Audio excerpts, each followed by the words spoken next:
سرکار سیدنا خواجہ غریب نواز رضی اللہ تعالی عنہ بیان فرماتے ہیں کہ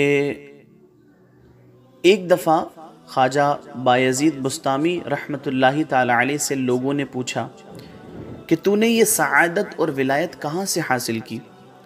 آپ نے جواب دیا کہ جب میں 7 سال کا بچہ تھا اور استاد کے پاس قرآن پڑھنے کے لیے مسجد جاتا تھا، جب میرا سبق اس آیت پر پہنچا وَبِالْوَالِدَيْنِ إِحْسَانًا، تو میں نے استاد سے اس آیت کے معنی پوچھے۔ استاد نے کہا کہ اس آیت میں اللہ تعالی حکم کرتا ہے کہ ماں باپ کی خدمت لازمی طور پر کرو۔ جو ہی میں نے اپنے استاد سے یہ سنا تو میں اپنی والدہ صاحبہ کے پاس گیا، ماں کے قدموں پہ اپنے سر کو رکھا، یعنی ادب کے ساتھ ان سے پوچھا کہ ماں، آج میں نے یہ سنا ہے کہ اللہ تعالیٰ نے قرآن میں وَبِالْوَالِدَيْنِ إِحْسَانًا فرما کر اولاد کو والدین کی خدمت کا حکم دیا ہے۔ پھر میں نے اپنی والدہ سے درخواست کی کہ تو اللہ تعالیٰ سے میرے لیے یہ دعا مانگ کہ میں تیری اس طرح خدمت کروں جس طرح خدمت کرنے کا حق ہے۔ جب میں نے اپنی یہ درخواست والدہ کی خدمت میں پیش کی تو اس کے دل میں میرے لیے بہت ہی دلسوزی اور ہمدردی پیدا ہوئی۔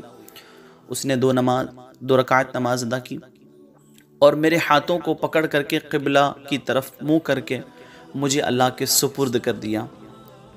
تو چنانچہ یہ ساری ولایت اور سعادت مجھے اسی وجہ سے، یعنی ماں کی دعا کی وجہ سے ملی ہے۔ ایک دوسری حکایت یوں بھی بیان کی جاتی ہے کہ موسم سرما کی رات کو آدھی رات کے وقت میری والدہ نے مجھ سے پانی مانگا۔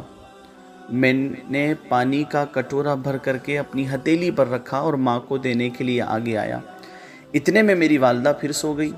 میں نے انہیں بیدار کرنا مناسب نہ سمجھا تو پانی کا پیالہ جو ہے وہ لے کر کے وہیں سرہانے کھڑا ہو گیا۔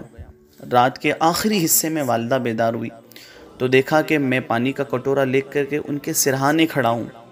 پھر انہوں نے میرے ہاتھ سے پانی کا کٹورا لیا۔ اس وقت سردی کی شدت سے میری ہتھیلی کی کھال جو ہے وہ بھی ٹھنڈے پانی کے کٹورے کو اٹھانے کی وجہ سے وہاں سے ہٹ گئی تھی۔